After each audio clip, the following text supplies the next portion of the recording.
মা পার্বতী ভোলানাথকে জিজ্ঞাসা করছে, আচ্ছা প্রভু একটা কথা বলুন, আপনি গৃহস্থ না আপনি তপস্বী? বলে কেন পার্বতী এই কথা জিজ্ঞাসা করছো? না না বলুন না। বলে না আমি অবশ্যই গৃহস্থ, গৃহী আমি, আমার বউ আছে, বাচ্চা আছে, সংসার রয়েছে আমার। বলে আচ্ছা বেশ প্রভু, তা সংসারে থেকে আপনার যখন সবাই আছে সংসারে, স্ত্রী কন্যা পুত্র সবাই যখন আছে, তা সংসারে থেকে আপনি কেন উপার্জন করেন না? আপনাকে দেখে এই সংসার কি শিখবে? সবাই তো বিয়ে করবে আর হাতে জপের মালা নিয়ে বসে যাবে, সারাদিন ধ্যান করবে, সংসার চলবে কিভাবে? আপনার থেকে কি শিখবে এই সংসার? বলে পার্বতী তুমি কি বলতে চাইছো? বলে আমি চাইছি আপনি কিছু উপার্জন করুন, আপনাকে দেখে যাতে সবাই শেখে যে না, বিবাহের পর সংসার পরিচালনা করার জন্য উপার্জন করা দরকার। আচ্ছা বেশ, দেখো পার্বতী, যখন তোমাকে বিবাহ করে এনেছি তখন বলেছিলাম তোমার কথা কখন উপেক্ষা করো, কথার দাম দেবো, তাই তো? এখন দেয় তো সবাই, মায়েরা বলবে বাবারা দেয় না, বাবারা বলবে মায়েরা দেয় না। দেখ সেই বিতর্কের মধ্যে না যাওয়াই ভালো। তা কি বলছে, আগে তো বাগদান হতো তো, হ্যাঁ আগে বাগদান হতো, বেশ তোমার কথা আমি মানবো, আর মানবো মানে মানবো, এড়িয়ে যাবো। মা পার্বতী বলছে বেশ কিছু উপার্জন করো। তা বাবা বলছে বেশ উপার্জন করবো, কি উপার্জন করবো বলো তুমি? বলে প্রভু শুনুন একটা কাজ করুন, এখন খুব কৃষি কাজ হচ্ছে, সবাই কৃষি কাজ করে, একটা কাজ করুন, আপনি কিছু কৃষি কাজ করুন, সোজা করে চাষ করুন। আচ্ছা বেশ, চাষ করবো তো পার্বতী খুব ভালো, সহজে বলে দিলে চাষ করতে, কিন্তু চাষ করতে তো বলদের দরকার, কিন্তু আমার তো একটা মাত্র নন্দী আছে। চাষ করতে কটা দরকার? লাঙল টানতে গেলে দুটো দরকার, দুদিকে দুটো, আমার কাছে তো একটা নন্দী। বলে প্রভু আচ্ছা একটা কাজ করুন, আপনার যে প্রভু ভগবান ভোলানাথের প্রভু কে? কে? রাম গোবিন্দ। বলে আচ্ছা বেশ এক কাজ করুন, আপনি আপনার প্রভুর কাছে যান, তার কাছে তো অনেক নন্দী আছে, 9 লক্ষ নন্দী রয়েছে, তার কাছ থেকে গিয়ে একটা দুটো ধার নিয়ে নিন। হ্যাঁ পার্বতী খুব ভালো বলেছো। আচ্ছা কিন্তু একটা কথা, নন্দী তো ধার নেব, চাষ করবো কোথায়? আমি তো থাকি কৈলাসে, এই পাহাড়ের মধ্যে কি করে চাষ করব?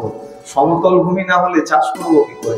আচ্ছা বেশ তাহলে এক কাজ করুন, আপনার প্রভুকেই বলুন, এই গোটা বৃন্দাবনই তো আপনার প্রভুর, একটু জায়গা দিয়ে দেন। আচ্ছা বেশ, খুব ভালো। আর কিছু? আচ্ছা শুনুন, এই যে যাচ্ছেন, এই গোবিন্দ কিন্তু চতুরের শিরোমণি, অত্যন্ত চালাক, চাষ যা করবেন খুব সাবধানে। আচ্ছা বেশ, চিন্তা করো না, আমি তাহলে চললাম। চল নন্দী। নন্দীর পিঠে চড়ে এখন বাবা চললেন বৃন্দাবনে ব্রজে। সোজা এসে উপস্থিত হয়েছে গোবিন্দের দরজায়, যেই ঠক ঠক ঠক ঠক করেছে, গোবিন্দ দরজা খুলেই দেখছে ভোলানাথ দাঁড়িয়ে আছে, মন খুব আনন্দ হয়ে গেছে। বলে সবসময় সবাইকে দেখলে মনে আনন্দ লাগে না। আপনি দুপুরবেলা খেয়ে দিয়ে ঘুমাচ্ছেন, খুব সুন্দর দুপুরের ঘুম দিচ্ছেন, বাঙালিদের বলে না ভাত ঘুম, দুপুরে খেলে পরে একটু ঘুমাতে হয়, ঘুম দিচ্ছেন, হঠাৎ দরজায় শব্দ হলো, আর গিয়ে দরজা খুলে দিয়ে দেখেন যে কোনো সেলসম্যান দাঁড়িয়ে আছে। এই দিদি বৌদি সাবান নেবেন কি এটা নেবেন, তখন আপনার কি অবস্থা হবে? বলে না সেই সময় আনন্দ হবে। হ্যাঁ আনন্দ হবে, যদি দরজা খুলে দেখি মাসি পিসি কাকা জ্যাঠা ঠাকুমা ঠাকুরদা কেউ এসে দাঁড়িয়ে আছে, তখন মনে আনন্দ হবে। কেন? বলে আপনার জন এসছে, নিজের লোক এসছে, তাই তো? এখন গোবিন্দ যেই মাত্র দেখেছে মহাদেব এসছে, নিজের জন, পরম বৈষ্ণব আর ভগবানের পরম ভক্ত, দেখা মাত্রই গোবিন্দের আনন্দ হয়েছে। আসুন আসুন ভোলানাথ, ভিতরে আসুন। না না প্রভু, ভেতরে এখন যাওয়া যাবে। ভোলানাথ বলছে না প্রভু, ভেতরে যাওয়া যাবে না। তাহলে বলুন কিসের জন্য আসা, আগমনের হেতু কি? প্রভু পার্বতী বলেছে একটু চাষ করতে, চাষ করার জন্য। তো বলছে বেশ চাষ করুন।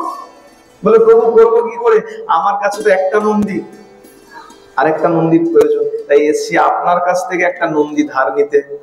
বলে বেশ নিয়ে যান, আমার তো 9 লক্ষ নন্দী রয়েছে, যা ইচ্ছা ওখান থেকে একটা দুটো পাঁচটা নিয়ে চলে যান। আচ্ছা বেশ প্রভু, আরেকটা কথা আছে। কি কথা? চাষ করবো, একটু জমির দরকার আছে। বলে বেশ মহাদেব, আপনি চিন্তা করছেন কেন, এই পুরো বৃন্দাবনই আপনাকে দিয়ে দিলাম, যেখানে ইচ্ছা সেখানেই নাঙল চষে দেন, কোনো অসুবিধা নাই, কোনো অসুবিধা নাই।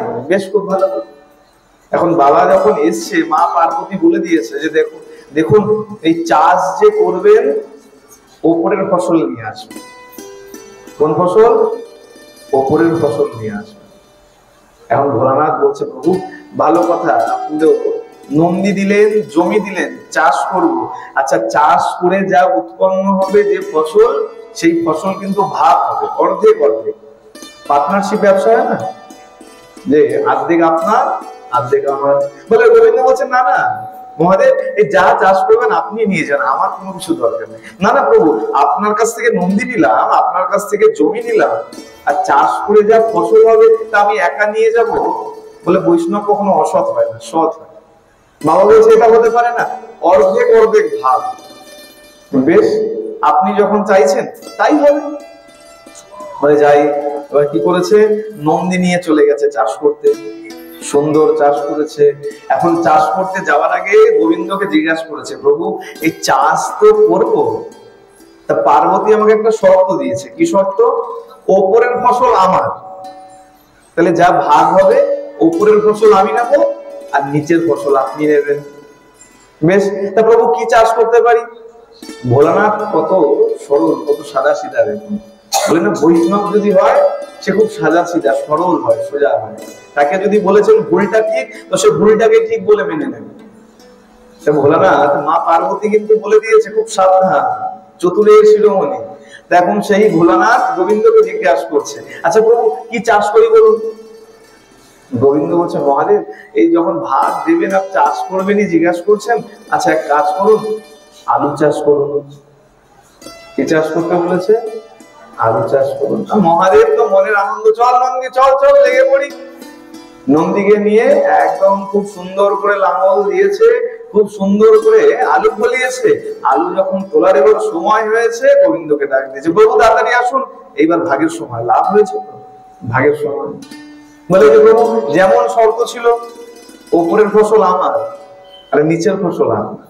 বেশ মহাদেব আপনি যেমন চান আপনি নিয়ে যান। মহাদেব কি করেছে, ওপরের ফসল একদম সুন্দর করে কেটে বস্তায় ভরে নন্দীর পিঠে চাপিয়ে দিয়ে, চল নন্দী তোর মা খুব খুশি হবে, আমি কিনা চাষ করতে পারি না, দেখ কত ফসল ফলিয়েছি, চল নন্দী। নন্দীকে নিয়ে চলে গেছে, আর গোবিন্দ সব আলু ফুলে নিয়ে চলে গেছে। কৈলাসে যখন পৌঁছাবে, দূর থেকে যেই দেখতে পেয়েছে, মা পার্বতীও দেখতে পেয়েছে, আর ভোলানাথ হাঁক দিয়েছে, পার্বতী তাড়াতাড়ি এসো, তাড়াতাড়ি এসো, ফসল নিয়ে এসছে। মা পার্বতী তাড়াতাড়ি বেরিয়ে গেছে, গিয়ে বস্তা যখন নামিয়েছে, বস্তা খুলেছে, খালি তো পাতা পাতা পাতা পাতা। মহাদেব ফসল কোথায়? কেন পার্বতী, এই তুমি তো বলেছিলে ওপরের ফসল আমার, ওপরের ফসল নিয়ে এসেছি। আচ্ছা দেখে তো যা বুঝতে পারছি আলু চাষ করেছিলে, তা আলু কোথায়? বলে কেন পার্বতী, তুমি তো বলেছিলে ওপরের ফসল আনতে, ওপরের ফসল আমি নিয়েছি। আর তো পার্টনারশিপ বিজনেস, তো অংশীদারি, তো প্রভুর থেকে যখন গরু নিয়েছি, জমি নিয়েছি, প্রভুকে তো দিতে হবে অর্ধেক অর্ধেক। নিচের ফসল গোবিন্দকে দিয়ে দিয়েছি। বলে প্রভু আপনি কি করেছেন, সব আলু তো গোবিন্দ নিয়ে চলে গেছে, আগেই বলেছিলাম চতুরের শিরোমণি, একটু সাবধানে। বলে পার্বতী এইসব বলবে না, আমার প্রভুর কোনো দোষ নেই, আমি যেমন জিজ্ঞাসা করেছি প্রভু আমাকে তেমন বলেছে, এতে প্রভুর দোষ কোথায়? আচ্ছা বেশ, এক কাজ করুন, আবার যান। আবার যাবো, আবার যান। এবার বলে এইবার নিচের ফসল নেবে। কোন ফসল? নিচের ফসল নেবে। আগের বার কোনটা নিয়েছিল? ওপরের ফসল হয়েছে, এবার নিচের ফসল। আচ্ছা বেশ, আবার যেতে হবে, একবার হলো ভালো হলো না। আচ্ছা বেশ চল নন্দী। আবার নন্দীর পিঠে চেপে চলেছেন, গিয়ে আবার গোবিন্দের দরজায় ঠক ঠক ঠক ঠক করেছে। দরজা খুলেই দেখেছে মহাদেব। গোবিন্দ তো এমনি মহাদেবকে দেখে আনন্দ, আর তাতে আবার তো আগের বার যা চাষ করেছে সব শস্যই তো নিজের গোলায় ঢুকেছে, তাতে আনন্দ আরো দ্বিগুণ। তাই তো? বলে একে তো লাভ, লাভের উপরে আবার লভ্যাংশ, আনন্দের উপরে আরো আনন্দ। মহাদেবকে দেখে বলছে সে কি মহাদেব আবার? বলে প্রভু আরেকবার ধার দিতে হবে। হ্যাঁ নিয়ে যান, আপনাকে প্রথমবারও না করিনি, এইবারও মানা করবো না। দুটো চারটে 10টা যে কটা নন্দী লাগে আপনি সব নিয়ে চলে যান, কোনো অসুবিধা। প্রভু শুধু এই নন্দী দিলে হবে না, আবার একটু জমি দিতে হবে।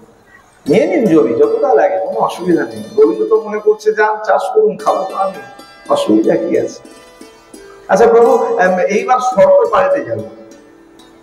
শর্ত? হ্যাঁ, আগের বার আমি ওপরের ফসল নিয়েছিলাম, আপনি নিচের, এইবার আমি নিচের ফসল নেব, ওপরের ফসল আপনার।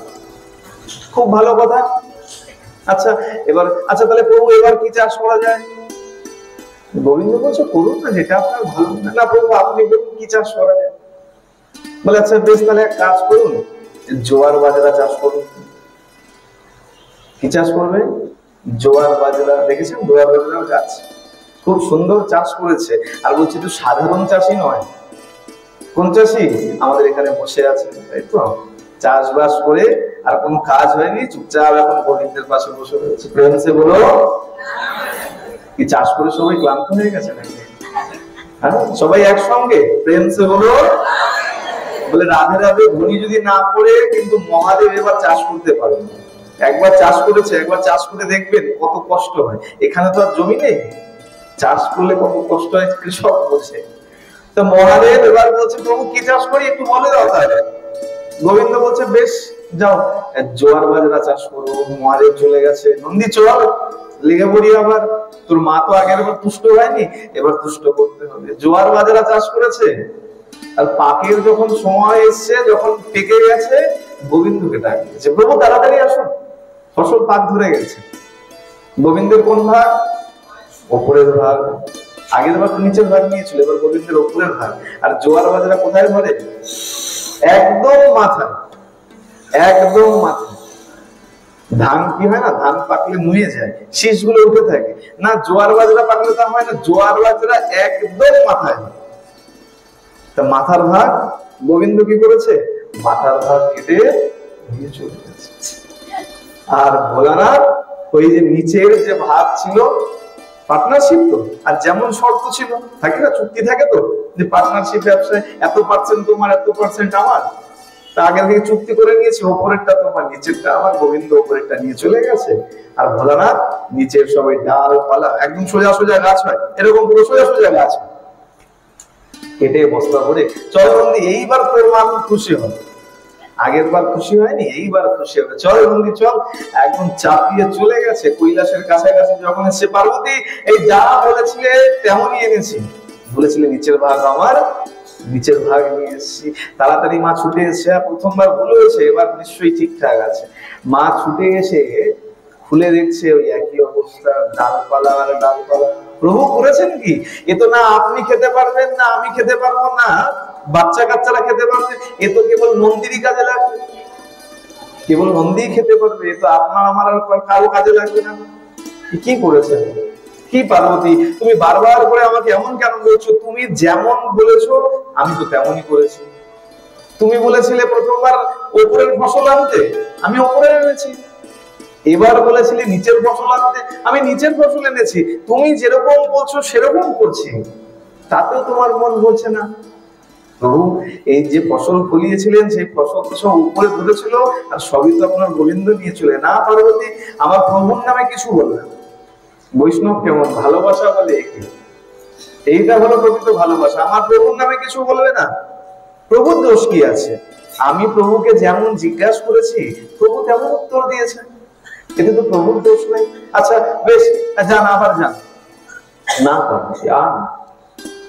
আপনি কারো কাছে একবার ধার নিলেন, দ্বিতীয়বারও ধার নিলেন, তৃতীয়বার যদি ধার নেওয়ার প্রয়োজন হয়, আপনার নিজের বিবেক কিন্তু বলবে না আর যাস না, তাই তো? একবার ধার নিলেন, দুবার ধার নিলেন, তিনবার যদি নিতে যান, আগে কিন্তু নিজের কাছে ছোট লাগবে। দুবার করে ধার নিয়েছি আবার যাব।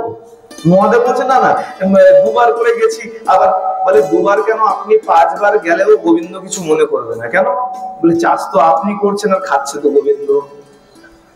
আলু চাষ করেছেন গোবিন্দ, জোয়ার বাজরা চাষ করলেন গোবিন্দ, আপনার তো কিছু জুটলো না।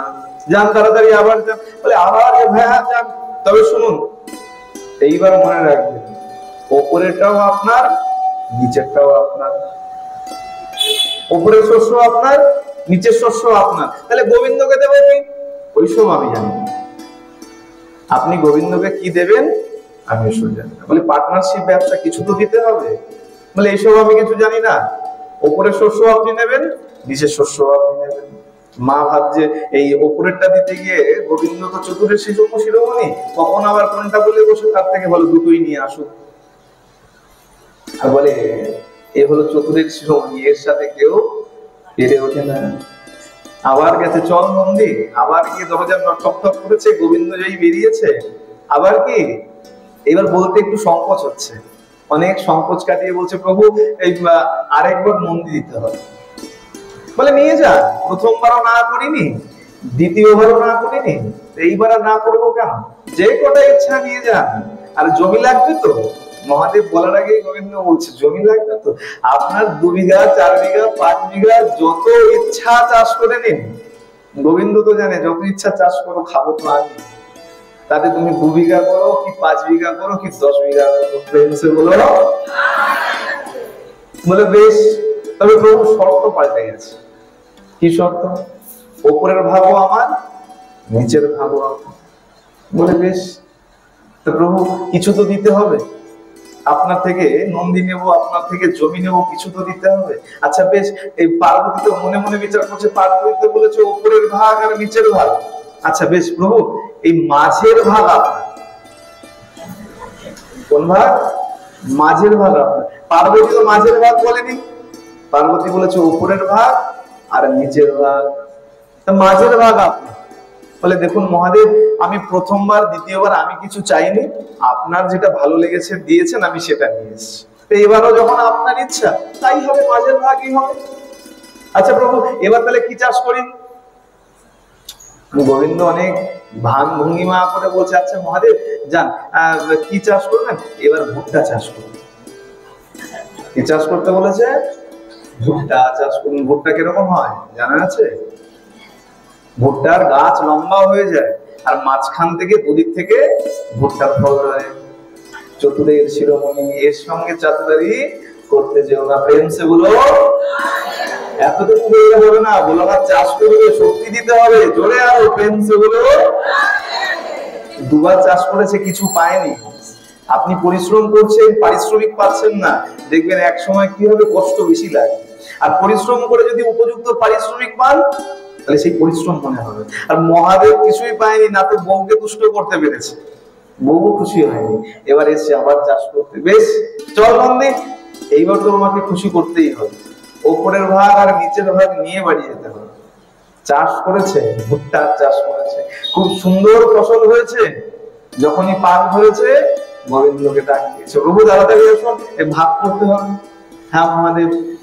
ভোলানাথ উপরের ভাগ কেটে নিয়ে নিয়েছে, আর গোবিন্দ মাঝের ভাগ কেটে নিয়ে বাড়ি চলে গেছে, আর নিচের ভাগ আবার কেটে বস্তা ভরে ভোলানাথ চলেছে কৈলাস। কৈলাসে যে উপস্থিত হয়েছে, মাকে ডাক দিয়েছে, মা এসে বস্তা খুলে দেখছে এইবার ওই একই অবস্থা, খালি ডালপালা আর ডালপালা, শস্য আর কিছু না। বলে প্রভু কি করেছেন? বলে কেন পার্বতী, তুমি বলেছিলে ওপরের ভাগ নিচের ভাগ আমার, ওপরের ভাগ নিচের ভাগ নিয়ে এসেছি। বলে বেশ, এই যে গাছ, এটা দেখে তো বুঝতে পারছি এ তো ভুট্টা ছিল, মাঝের ফসল কোথায়? বলে পার্বতী, এই তুমি বলেছিলে ওপরের ভাগ আর নিচের ভাগ নিতে, তা গোবিন্দের সঙ্গে যখন ব্যবসা করছি, যখন আমি নন্দী নিয়েছি, জমি নিয়েছি, কিছু তো প্রভুকে দিতে হবে, মাঝের ভাগ আমি প্রভুকে দিয়ে দিয়েছি। বলে প্রভু, এই যে ফসল ছিল, যে ফসলের জন্য আপনাকে বলেছিলাম ওপরের ভাগ নিচের ভাগ নিতে, ফসল তো মাঝখানেই ছিল, সেই ফসল তো সব তোমার গোবিন্দ নিয়ে গেছে। না পার্বতী, প্রভুর নামে কখনো কোনো খারাপ কথা বলবে না, প্রভু তো কোন রকম চাতুরালি করেনি, আমি যেমন জিজ্ঞাসা করেছি তেমনই উত্তর দিয়েছে। বলে থাক আপনার চাষবাস, আপনি তো কোনো ফসলই আনতে পারছেন না। বলতে বলতে এদিকে গোবিন্দ ওই 3টে ফসলই একত্রে নিয়ে এসে উপস্থিত হয়েছে। বাবু তুমি কাকে চাষ করতে বলছো? যে এই সংসারের কোনো কিছুর সঙ্গে যুক্ত থাকতে চায় না, আর তাকে কিনা তুমি পাঠিয়েছো চাষ করতে। বলে ভক্ত যদি একমাত্র ডাকে তাহলেই বাবা চোখ খুলে তাকায়, নইলে এই সংসারের প্রতি তার কোনো মন নাই, সারাক্ষণ বসে বসে তপস্যা করে চলেছে, গোবিন্দের ধ্যান করে চলেছে। এক যদি ভক্ত ডাকে তো ভক্তের কৃপা করার জন্য ওঠেন, আর নইলে পরে ওই আসনেই বসে ধ্যান করে যান। এতটাই ভোলা। বলে চাষ করতে দিয়েছো, আর চাষ করে যে কি আনতে হবে সেইটুখানি পর্যন্ত বাবার ধ্যান নাই। বলে বলেছি নিচের ফসল তো নিচের ফসল, আরে নিচে ফসল আছে কিনা ততটুকু তো দেখো। বলে সেদিকেও কোনো খেয়াল নেই। বলি শিব শঙ্কর ভগবান কি।